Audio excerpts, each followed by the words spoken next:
Mention is that they approved our request to give the final examination on Wednesday, 12th of December, 10:30 to 12:30. But it'll have to be in room 1014 down here. Tomorrow morning, I would, if you don't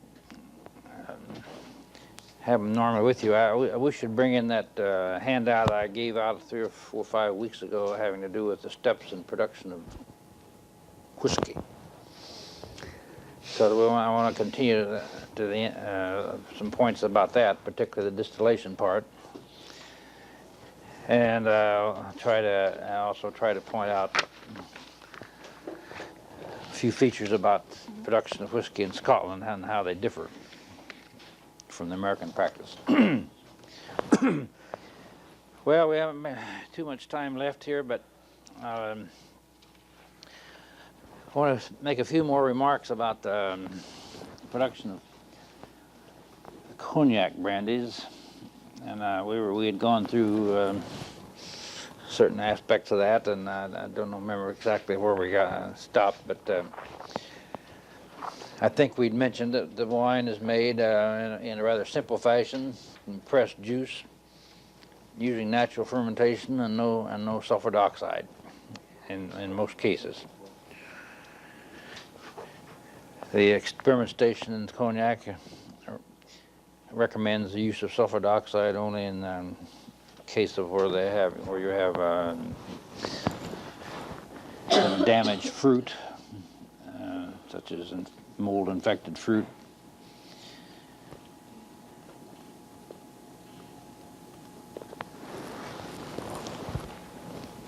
And perhaps in some cases where the acidity is too low, like in a warm year, very warm year. But anyway, in the general practice, the wines are made in very simple fashion, and then they're usually stored on the lees until the time of distillation. Of course, the time of distillation begins as soon as the wines are made, which is usually in November or by the 1st of December. And it continues almost a continuous period up until usually about the 31st of March they try to finish. Now, of course, this is a cold weather period over there, and it's pretty cold to start with, so the wines, even though they're not necessarily in refrigerated cellars, are usually at a fairly low temperature, probably something in the order of 50 degrees Fahrenheit. I don't know for sure what that figure would be. As a matter of fact, if you recall in that table, I handed out the current year's production, or what they call Comp 0, or Count 1, measures from the start of the campaign, or really measures from March 31st of one year to March 31st of the next. But of course, practically all of it is done starting in November, December, and including March 31st. I have seen some distilling going on. In fact, a year ago when I was over there, there's one distillery still operating in May, or the end of April. But it was producing for Germany specifically, so I don't know what that might have had to do with it. Well, anyway, the distillation is conducted, as we've already discussed many times, in a simple pot still, of which we've discussed the method. The method is usually referred to as the cognac method or the Charente method.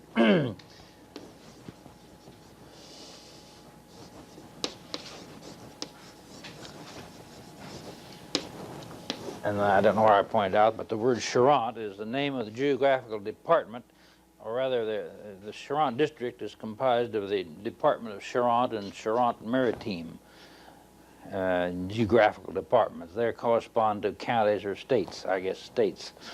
And so in other words, the Charente district, the Charente region, is comprised of the departments of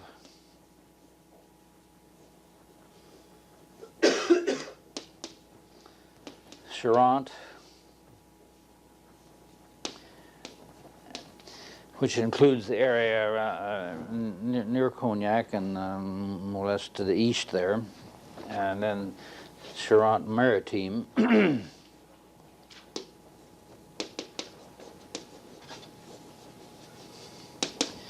which is that part on more or less toward, and including the Atlantic coast or the maritime exposure. So I gave you a little handout one time here, which had a little drawing on the first one here of the diagram of what they call a lambic charentaise with chauffe-vin. Now, if you can find that, but anyway, it consists of three principal parts in usual form, and without trying to draw this again, I hope you can remember look at your drawings. On the left side of this drawing here was the boiler or the chaudière, in which the pot is located in a masonry firebox and is heated with direct fire. The pot itself is sort of onion-shaped with a slightly concave bottom, as you can see by this little lower sketch here. And the fire extends up to a point at which it will not be in contact with the empty or the void space of the pot. In other words, that's what this little B and A letters here on this refer to as where the top of the firebox would be located. So to have about 12 centimeters there of space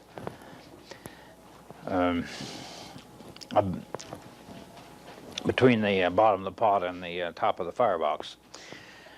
Now, up until recently, they've used coal as a primary source of heat.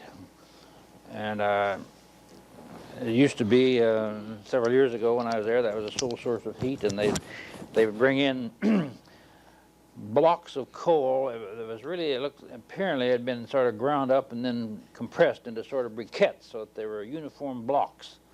And so the distillers had a certain technique of knowing how many of these blocks to use without having to worry about weighing it or how many shovels full and that sort of thing. They'd count the number of blocks they'd put in the fire. And so this gave them a certain technique of maintaining a uniformity. But there was a certain amount of skill to it because of the time in which the coal was put in, and especially during the second distillation, and the amount of draft that was provided became a matter of experience and technique that in order to maintain the proper, the desired distillation rates. Within the last year or two, they've converted over almost entirely to gas heating. And I was originally had the impression that they had gas lines run through the district, but apparently it's all supplied by, the gases all comes in the form of liquid gas, either propane or butane or mixtures thereof, and supply tanks.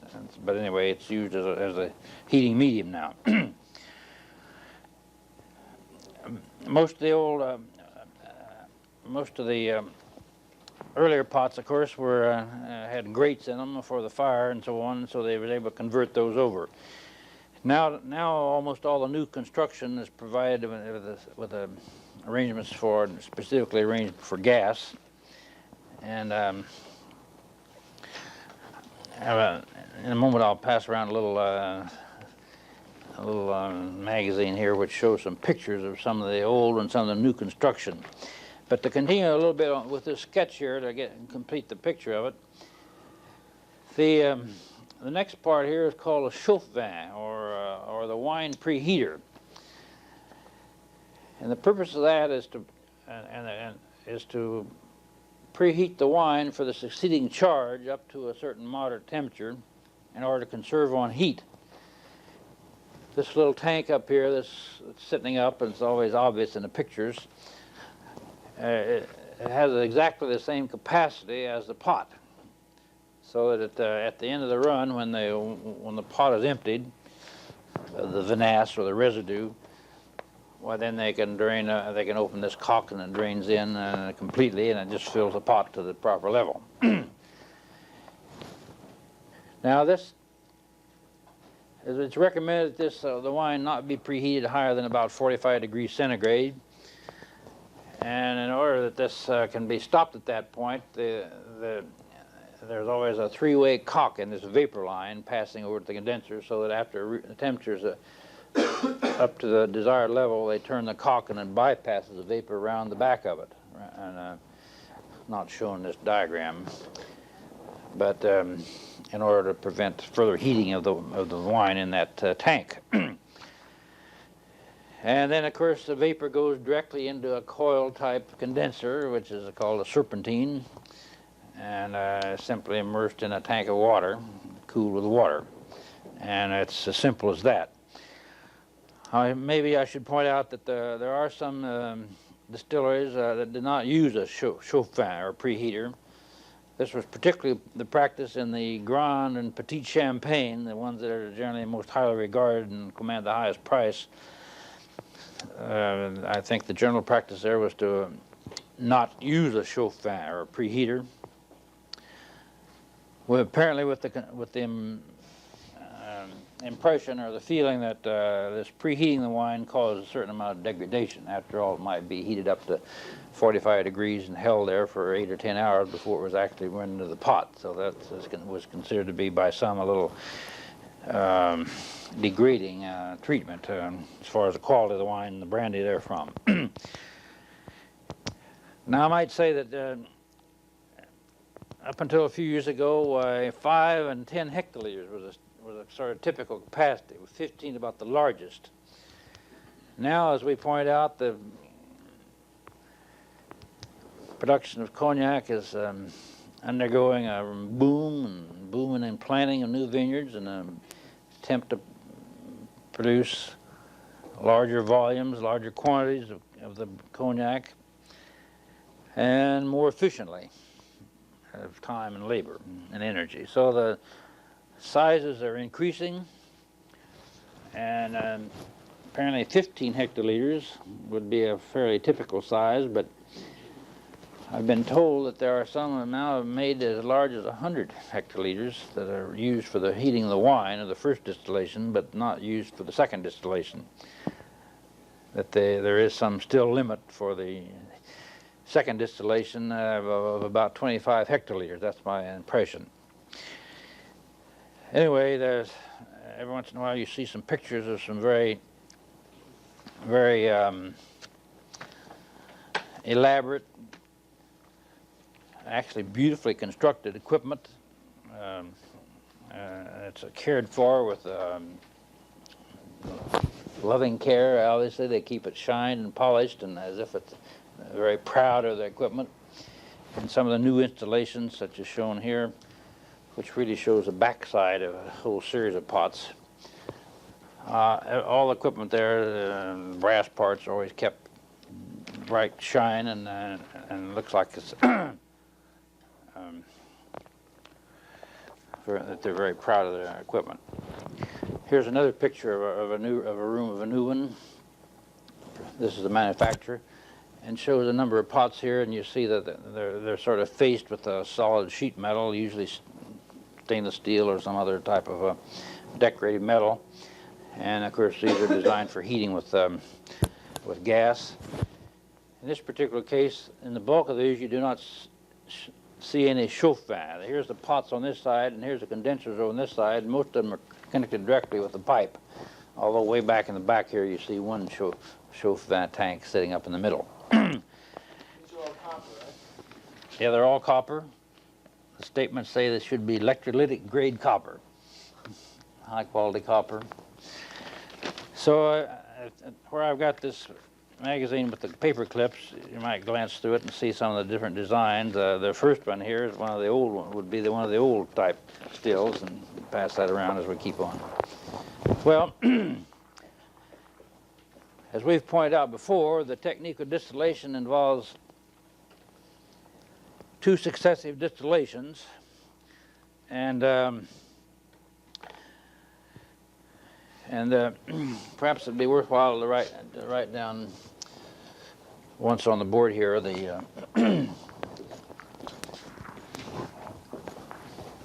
the actual fractions that can be made and designated. I'll just draw a very crudely drawn pot here. So if this represents the first distillation, normally we'd have wine in here, and the products may be only one, but they may be as many as three. In a few cases, they may take a small heads cut from this even, from the wine charge. And the French term is called tête, or for heads. And the bulk of it produces the low wines, or what the French call brouillis.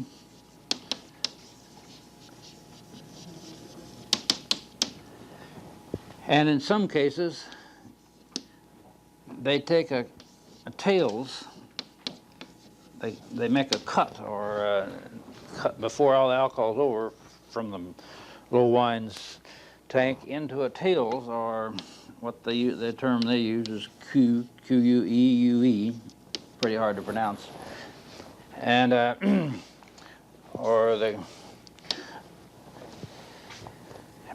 And so, in some cases, that's not always. In some cases, it all goes into one fraction. Then, of course, in the second distillation,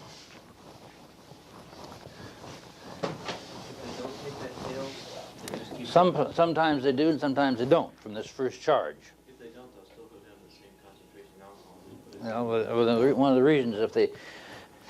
reasons, or one of the methods of operating in which they do take off a tails cut here is in order to control this brouillis to a specified degree alcohol. They want to have it for the next charge to have 28 to 30% alcohol, and so the strength of the wine would affect this with concentration of alcohol in here. So in order to do that, they have a table here, and I got a book with the tables in of at what strength you make the cut to the tails in order to maintain the brouillis at about 28 to 30 degrees. So they got some practical little manuals there they give out to the producers to follow. It's in French, of course, but that's their language. So then in the second distillation, the pot's onion shaped, but I just draw this like this. Essentially, the brouillis put in here, or the low wines, and distill off. And first, always in this case, always a small heads cut, or tête, about 1% of the charge. Incidentally, in some small distilleries, where they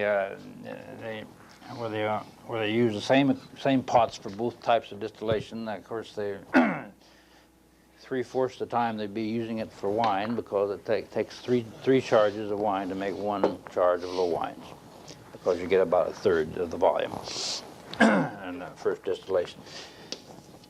And then, and this will come off at about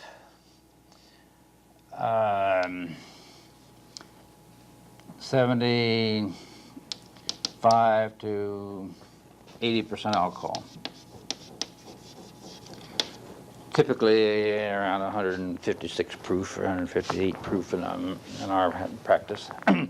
So then they collect the brandy or the cognac. In their terminology, they call it the heart, or the cœur. That's the French word for heart, cœur. And so this is collected from approximately 80% alcohol as the strength declines to 60% alcohol, or 60 degrees. They use the word degrees for alcohol. And so averages about 70 degrees, or 140 proof US. And then they make what they call the coupe at this point, or the cut, and collect the what they term the word, they call it seconds. It's, in a way it's tails, but they use a different term than they do over here in order to distinguish from which distillation that was made. So we could call it seconds also, but they spell it seconds, and this may be collected till alcohol is all exhausted down to 1 or 2% alcohol in the distillate, or it may be cut. It may be separated into and sometimes into a fourth fraction, or we might call that 3A, 3B, what they call the tails of the seconds. Cul de seconde, or in other words, the tails of the seconds.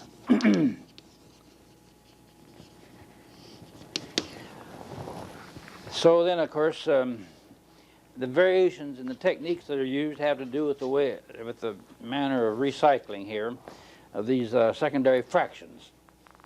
And so I might write down, if we got time here, the main features of the methods of distillation. In case, I guess maybe I better write this out and hand it out to you, but let me just read it off. We haven't got time. In the first method, the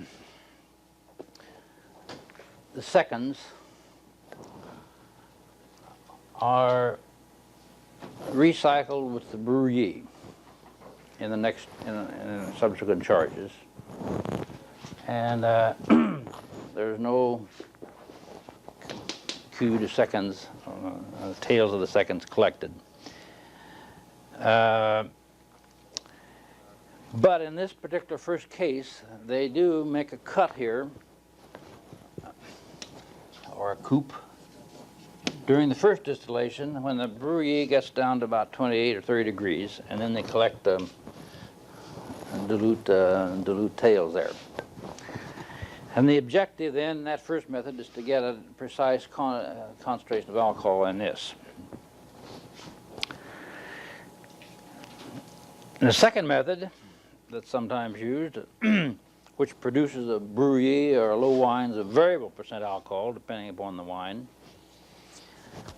the seconds are recycled entirely with the wine. Instead of going here with the brouillis, they go back with wine. That's another variation. And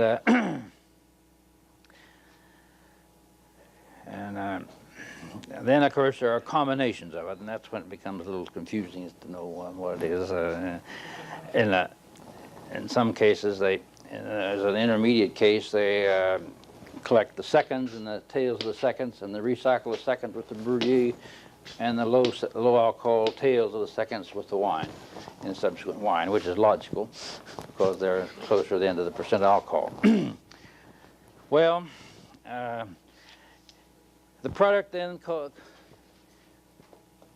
at around 70 degrees alcohol, 69 to 70 degrees is what they aim for, is called cognac, and is put in the barrel without dilution.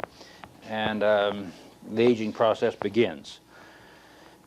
And of course we could talk a whole long time about aging, but I'll suffice to say that they use Native American oaks, as I think we already indicated in one of the laboratory periods, better known as Limousin or Tronchet. Limousin, of course, is the better known word.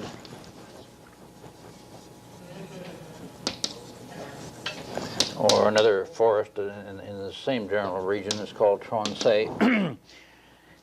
And the aging conditions are such that you get a decrease in alcohol because they have high humidity conditions sufficient that the water rate of evaporation is inhibited relative to alcohol, so that you get a loss of proof. And apparently some of the most highly regarded old cognacs are those which have come down to a drinking strength by natural evaporation, and then no dilution is made, and that's the most highly regarded old samples. But of course, practically all of it's marketed at 80 proof, or in this country, or 40 degrees, essentially the same over there. A few countries may go down to 38 degrees percent alcohol. And this has to be, of course, cut with water. And this is done not in one abrupt cut like we do here, but it is done gradually. And I guess the practices, different firms would vary, but there may be, after a year or two of aging, they may bring certain selected barrels together and dump them all out into a tank, or a tonneau as they call them, for the larger tanks. Partly in order to make an inventory of their holdings that they have, and as I remember, probably and still must be in effect, they have to report annually their stocks. So many firms would dump the barrels out of their warehouses and into a tonneau or large tank in order to take an inventory of the contents and the strength, and then take this opportunity to make a certain amount of blending, either maybe blending with other lots and blending with some amount of water to bring the proof down. But it may not be brought all down that year. It may wait another year or two before they finally make the final dilution. And there is some additives added to cognac, especially the younger ones, in the form of caramel and a small amount of sugar. They claim that the only additives is sucrose, and but there's other people claim that they add a lot of other things. But I think, in general speaking, it's standard and authentic brands are very little additives other than sugar and caramel. So tomorrow morning I'd like to talk about Scotch. I have maybe say a few words about this Armagnac still here, the second one of those charts, and that'll be all for today then.